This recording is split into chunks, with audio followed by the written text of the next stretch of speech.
Today we're making this bench, or end table, or whatever, but this is my first time using mortise and tenon, and it went surprisingly well. The base is built using 5 different sized lengths and widths of wood. The top horizontal supports are the same thickness as the legs, and the bottom supports are half of that thickness. I'm using scrap wood for the build, so everything had already been milled and cut down to some extent. To get it to final dimensions though, I used my table saw and a crosscut jig. I started with the tabletop since really I'm building everything off of that because I wanted to make something with this beautiful knotty board. Then I cut down the legs and the top horizontal supports, which are 3/4 by 3/4 inch, and the bottom horizontal supports, which are 3/4 by 3/8 inch. I trimmed down one end of each piece to get a clean edge, and then I measured out the different lengths I needed, which you can find in the SketchUp file linked below, and I used my stop block to make repeat cuts to get everything the same length.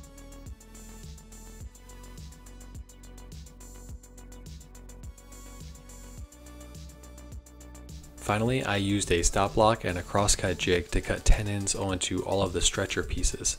I have a scrap piece of wood behind this piece that I'm cutting to reduce tear out. You can also use dado stack, which would be easier and cleaner and go faster, or a pull saw, which I'm going to try next.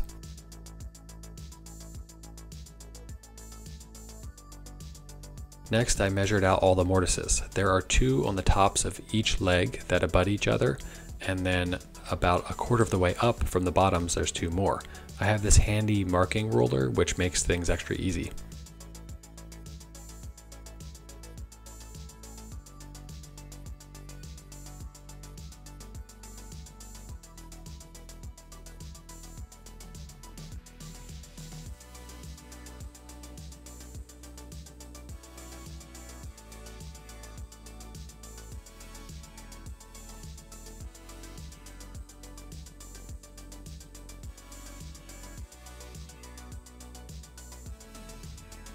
I clamped everything together to make a nice work surface for my router, and then I went about routing out as much of the mortise as possible. Then I flipped them over and I did the same thing for the other sides and repeated the same steps for the lower supports. Definitely not completely necessary. If you don't have a router, you could just use a chisel, which I'm going to use to finish things up, but this made things go faster.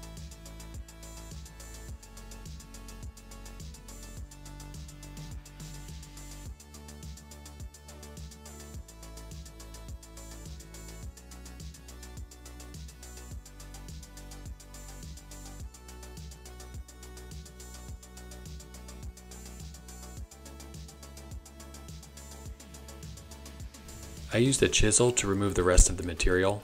It's a good idea to score the edges so that you get a nice clean cut when you're doing this.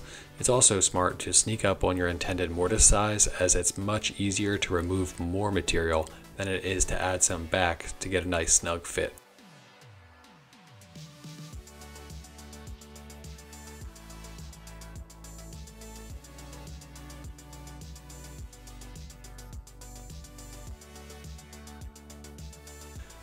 Then I flipped it over and I finished the second side. The 2 mortises, or is it mortisi?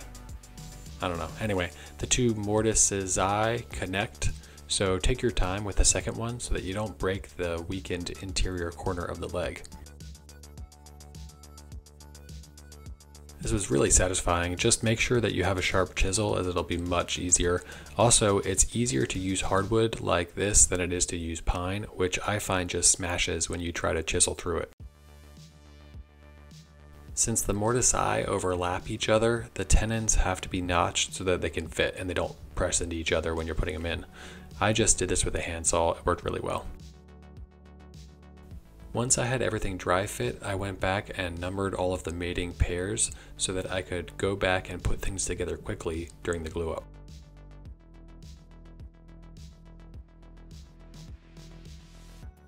I used TotalBoat fast setting epoxy to stabilize this beautiful knotted area in the wood. I taped off the bottom and the side with painter's tape, and then I poured in the 2 parts and mixed them. I'm making way more than I need for this since I'm going to be filling in knots for a walnut bed build I'm doing as well. Keep an eye out for that. It should be coming in the next couple of months.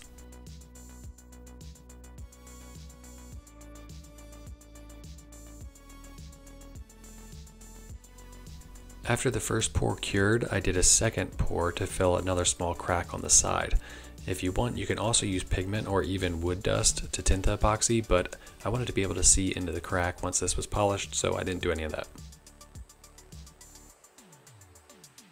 To flush things up, I ran it through a planer a couple of times, and then I cut the excess off the edge with the table saw.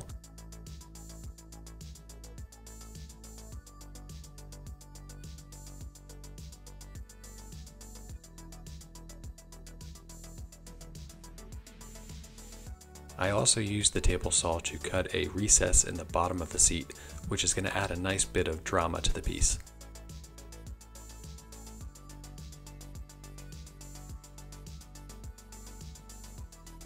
After a good bit of sanding, I glued everything up. I started by gluing the two long sides independently and then letting those dry, and then I glued those together and clamped them. This worked out really well.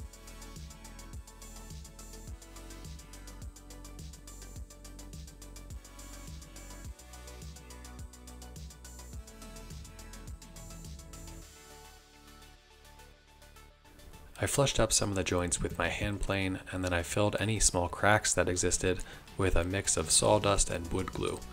Once the putty dried, I sanded everything again lightly.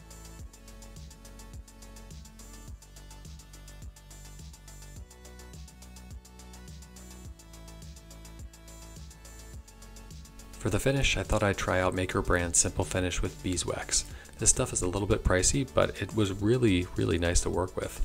It's simple to apply and has really low VOC and fumes, which makes it much more pleasant to work with. It also really pulled out the grain nicely. To attach the top, I'm using these little figure 8 pieces of hardware. I measured out the locations I wanted them, then use a Forstner bit to recess one side of the 8 in the leg support.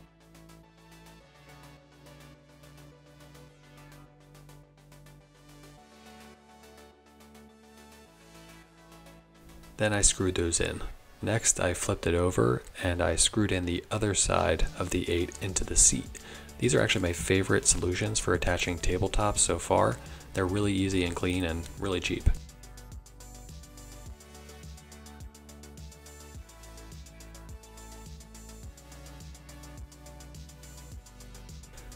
And we're done.